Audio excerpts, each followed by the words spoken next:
Halo semuanya, di sini kami akan membahas studi kasus mengenai udang Haiti dan hubungannya dengan Uni Eropa. Anggota kelompok kami ada Sylvia Febian Dita, Ananda Intan, Severino Abimanyu, Sela Atria, dan Zahra Akila.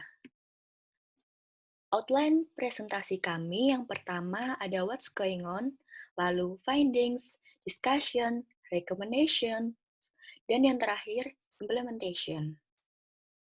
Nah, pada November 2003, Inspektur Makanan Uni Eropa menemukan kesalahan perusahaan Haiti dalam mengolah udang. Lalu, 1 bulan kemudian, tepatnya pada 7 Desember 2003, Uni Eropa memberlakukan larangan ekspor sementara. Sehingga, pada 18 Desember 2019, Menteri Perdagangan Haiti dipanggil untuk menyelesaikan perselisihan ini sebelum Natal, agar permintaan dan harga udang kembali pada harga normal. Jika tidak, ada konsekuensi yang akan diterima. Sebelumnya, mari kita telaah lebih lanjut negara Haiti. Negara Haiti merupakan negara ketiga terbesar di Karibia setelah Republik Dominika dan Kuba. Haiti mempunyai jumlah populasi sebanyak 675.000 pada tahun 2003. Mayoritas masyarakatnya terlibat pada pertanian subsisten atau perikanan artisanal. Lalu pada masanya, perikanan dan pertanian Haiti, terutama pada rempah-rempah seperti lada hitam dan vanila, menyumbang 40% dari produk domestik bruto. Lalu, Haiti mengembangkan industri pariwisatanya, sehingga dapat mendatangkan 10.000 pengunjung per tahun. Lalu pada tahun 2014, GDP Haiti hanya di bawah 500 juta USD. Setelah selama bertahun-tahun Haiti mengalami defisit perdagangan yang cukup besar, pada tahun 90-an, peningkatan ekspor udang dan krustasea dapat membantu mengurangi defisit perdagangan. Lalu pada tahun 2002, ekspor produk ikan dapat mencapai 60 juta USD. Ini hampir mencapai 75% dari ekspor barang dagang. Tuna, makarel, krustasea dijual kepada pengecer, sedangkan spesies ikan kecil dijual pada penduduk setempat. Pada 1992, pengusaha Australia tertarik untuk mendirikan fasilitas pemrosesan modern untuk membantu pembekuan, pengepakan, dan pengeksporan udang ke Australia. 3 tahun berikutnya, terdapat investor Haiti yang membantu nelayan agar dapat menangkap ikan di perairan yang lebih jauh agar perusahaan dapat melakukan diversifikasi ke pasar Hong Kong. Dua perusahaan mengekspor udang beku kemasan ke Uni Eropa yang mana memperoleh harga premium meskipun jarak pengangkutannya jauh. Hal ini dikarenakan adanya varietas lion shrimp yang ditemukan di perairan Haiti. Sebagian besar udang ini diekspor ke Uni Eropa, namun tetap mempertahankan konsumen Australia dan Hong Kong. Pada 1997, 5 perusahaan yang relatif besar ini membentuk Fish Processors Association untuk menangani masalah yang menjadi perhatian bersama, seperti perpajakan, ketersediaan bahan kemasan, dan sebagainya. Lalu, pada tahun 2000, pengolah ikan yang lebih kecil mendirikan Serikat Eksporter Udang.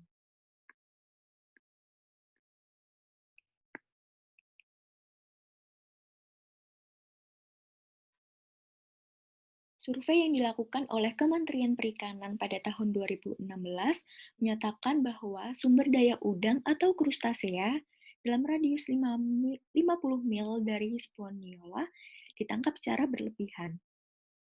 Untuk mengatasi hal tersebut, diberlakukannya pembatasan musiman pada kegiatan penangkapan ikan. Namun, pembatasan ini dilanggar dikarenakan negara tidak memiliki kapasitas yang cukup untuk melakukan patroli dan wewenang untuk menjatuhkan hukuman bagi si pelanggar. Ekspansi industri yang cepat menyebabkan nelayan menggunakan teknik yang kurang efektif walaupun dengan biaya yang murah.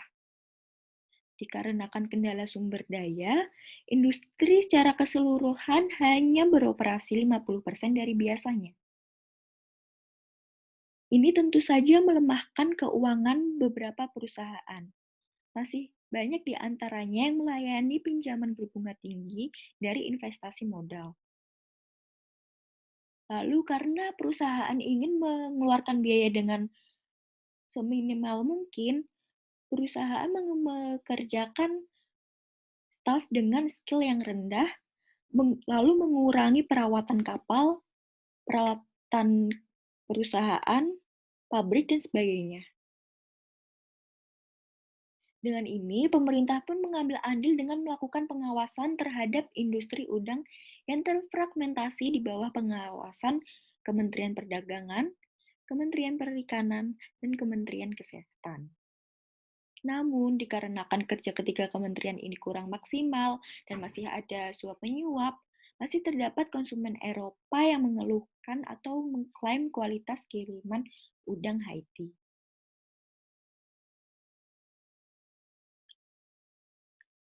Pada 16 November 2014, 3 kiriman udang Haiti ditahan oleh petugas kesehatan di pelabuhan Rotterdam, Belanda dikarenakan warna udang yang memudar. Lalu tes selanjutnya mengidentifikasikan udang memiliki tingkat bakteri yang sangat tinggi. Pada minggu yang sama, 2 kiriman udang Haiti ditahan petinggi Perancis dengan alasan yang sama pula.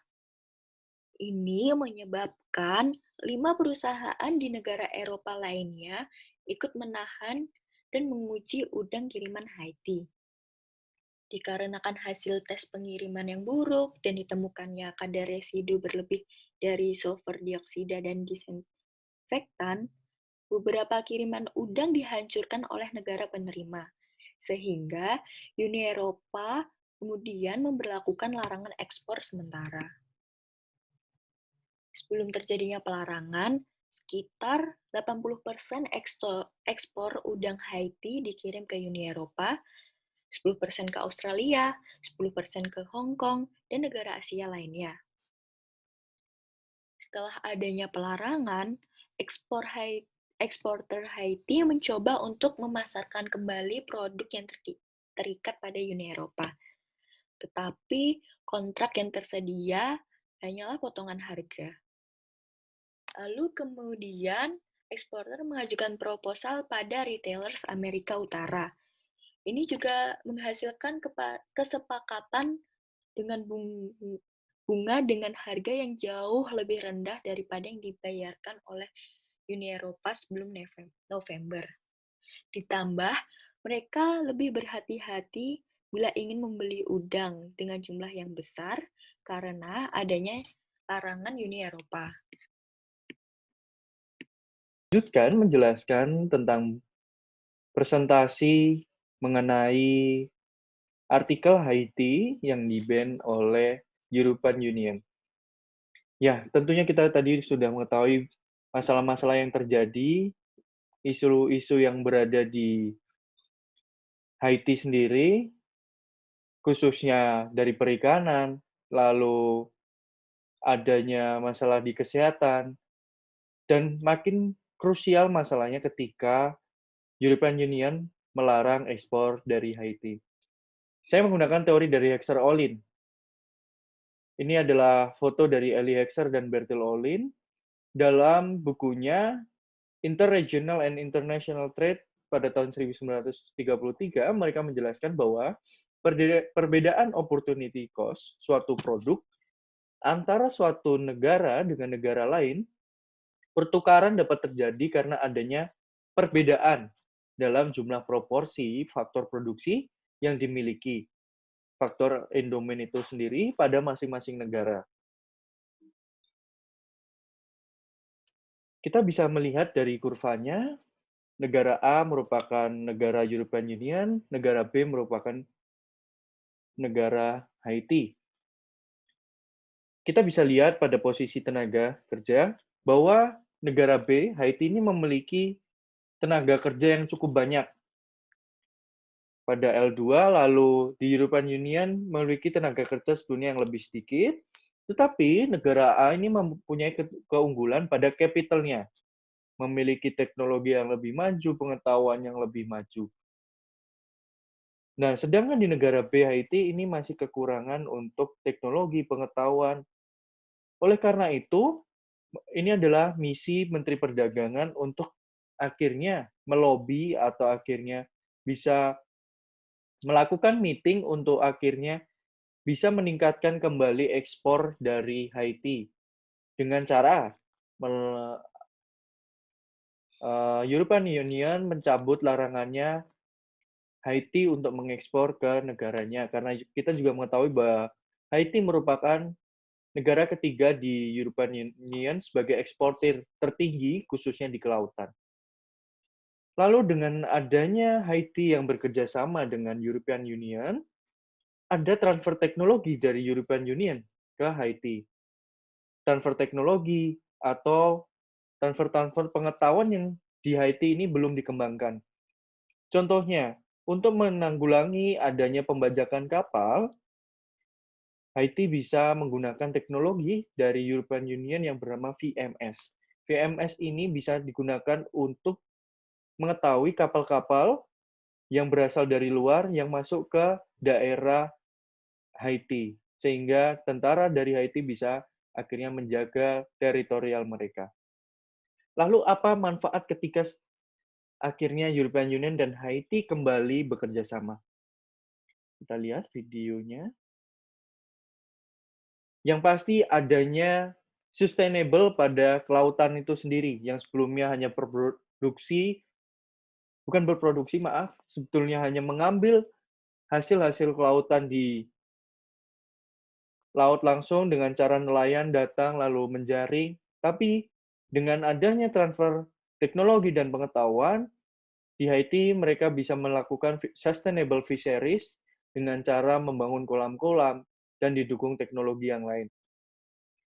Setelah adanya sustainable fisheries ini, tentunya untuk menanggulangi masalah yang sebelumnya terjadi di Belanda dan Prancis, ditemukan hasil kelautan dari Haiti, yang ditemukan adanya bakteri dan warna yang semakin pudar, dengan adanya kerjasama Eropa, European Union dengan Haiti, Haiti bisa akhirnya memperbaiki packaging dan pengemasannya untuk akhirnya siap dikirim ke luar negeri. Ini merupakan video bagaimana proses packaging mereka setelah akhirnya mereka bekerja sama dengan teknologi dari European Union.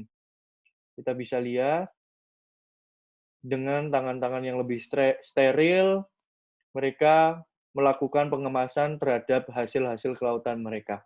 Demikian dari saya mengucapkan terima kasih.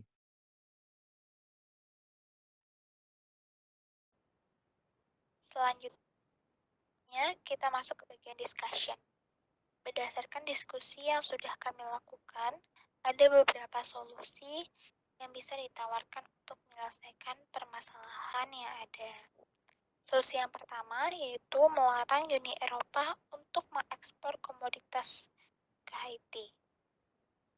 Jadi Haiti juga bisa menerapkan larangan ekspor kepada Uni Eropa sehingga mereka tidak bisa mengekspor komoditasnya ke Haiti. Dengan adanya larangan balik ini, diharapkan bisa membuat Uni Eropa mempertimbangkan untuk mencabut larangan sementara yang mereka terapkan pada udang Haiti. Sehingga Haiti bisa kembali mengekspor udang mereka ke Uni Eropa seperti sebelumnya. Haiti berharap adanya itikat baik dari Uni Eropa untuk bisa tetap mempertahankan hubungan baik di antara kedua negara. Akan tetapi realitanya, Haiti bukanlah partner ekspor terbesar bagi Uni Eropa. Berdasarkan data yang kami dapatkan, Haiti menempati posisi ke-144 dalam partner ekspor Uni Eropa, yang mana persentase komoditas yang diekspor Uni Eropa ke Haiti juga tidaklah besar apabila dibandingkan dengan negara lain. sehingga Uni Eropa tidak akan terlalu dirugikan dengan adanya kebijakan tersebut. Justru, hal ini bisa memperburuk perdagangan dan juga hubungan di antara kedua negara tersebut, yang mana Haiti lah yang akan lebih dirugikan apabila perdagangan antar kedua negara sampai terputus. Mengingat bahwa Uni Eropa merupakan partner terbesar Haiti yang menempati posisi keempat dalam ekspor maupun impor. Konsekuensinya, apabila kebijakan tersebut diterapkan, selain tidak bisa kembali mengekspor udang, Haiti juga tidak bisa mendapatkan komoditas ekspor dari Uni Eropa untuk memenuhi kebutuhan dalam negeri mereka. Selanjutnya yaitu solusi kedua, penerapan tarif dan kuota ekspor bagi udang Haiti. Jadi, alih-alih memberikan larangan sementara, Uni Eropa bisa menghukum Haiti dengan menerapkan kebijakan tarif dan kuota ekspor. Kebijakan tersebut akan menjaga agar perdagangan di antara kedua negara tersebut bisa tetap berjalan. Kebijakan tersebut mungkin akan membuat volume ekspor udang Haiti berkurang, dikarenakan tarif akan membuat harga udang Haiti jadi lebih mahal apabila dibandingkan dengan udang domestik di Uni Eropa. Oleh karena itu, untuk menjaga volume ekspor seperti sebelumnya, Haiti akan terpaksa menawarkan harga yang lebih rendah dibandingkan harga yang sebelumnya ditawarkan. Meskipun begitu, ini masih dirasa lebih baik karena setidaknya Haiti masih bisa mengekspor udang mereka ke Uni Eropa daripada tidak sama sekali. Hal tersebut bisa menambah pendapatan Haiti yang nantinya bisa digunakan sebagai modal untuk meningkatkan kembali sektor perikanan mereka khususnya udang. Sedangkan bagi Uni Eropa, selain bisa memenuhi kebutuhan udang mereka juga bisa mendapatkan pendapatan dari tarif ekspor yang dikenakan kepada udang Haiti. Selanjutnya yaitu solusi yang ketiga, yaitu pemberian subsidi ke sektor perikanan Haiti, khususnya udang. Hal ini dilakukan dalam rangka untuk memperbaiki kualitas udang Haiti itu sendiri. Jadi pemerintah Haiti bisa memberikan subsidi berupa modal kepada para produsen udang. Yang mana modal tersebut bisa mereka gunakan untuk memperbaiki fasilitas pengolahan dan sebagainya, sehingga bisa meningkatkan kualitas udang. Selain itu, diperlukan regulasi yang jelas dan tegas untuk mengatur tentang sistem keamanan pangan, baik itu cara penangkapan, pengolahan, dan juga kebersihannya. Perlu juga adanya badan khusus yang kompeten untuk menangani masalah ini, yang bertugas untuk menjaga regulasi dengan melakukan inspeksi dan juga controlling. Namun permasalahannya di sini adalah hal tersebut tidak bisa dilakukan dalam waktu singkat, karena ini merupakan program yang bertahap, sehingga mungkin memerlukan waktu yang lebih lama apabila dibandingkan dengan solusi yang lain. Selain itu, Haiti juga merupakan salah satu negara yang miskin, sehingga mereka mungkin tidak memiliki cukup modal untuk bisa dialokasikan sebagai subsidi. Dan apabila subsidi tersebut juga diberikan, hal tersebut akan menambah pengeluaran pemerintah Haiti.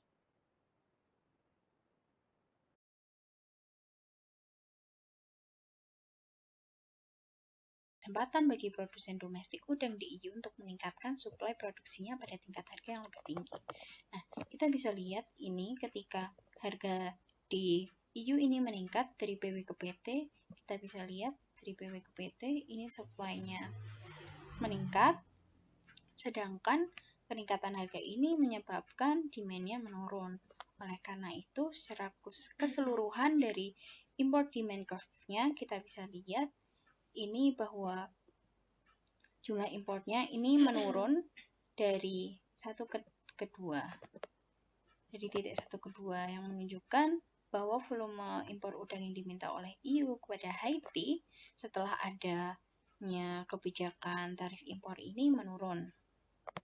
Nah, selanjutnya dari sisi Haiti dengan adanya kebijakan tarif impor oleh EU menyebabkan harga udang di Haiti ini menurun dari PW ke PT. Nah, ketika harga udang ini menurun,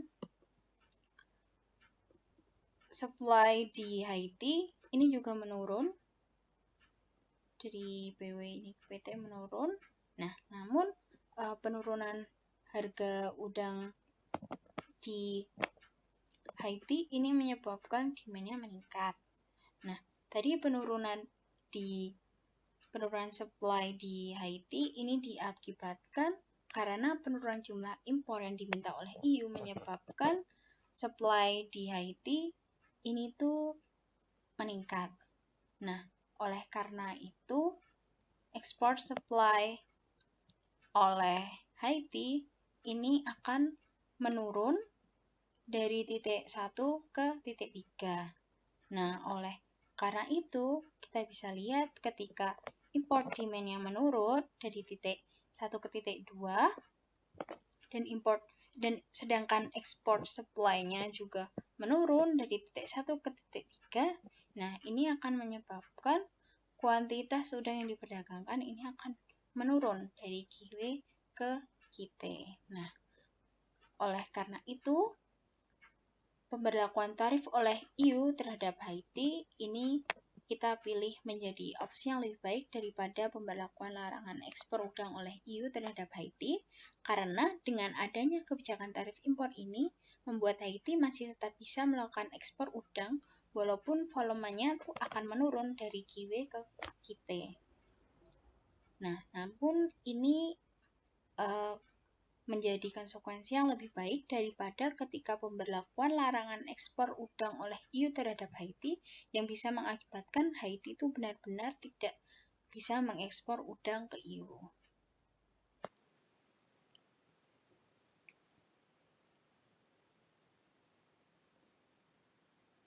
Kemudian di bagian terakhir ada implementation, yang mana kami akan menyampaikan tentang kesimpulan apa yang harus dilakukan oleh siapa, terhadap siapa, kapan, dan bagaimana.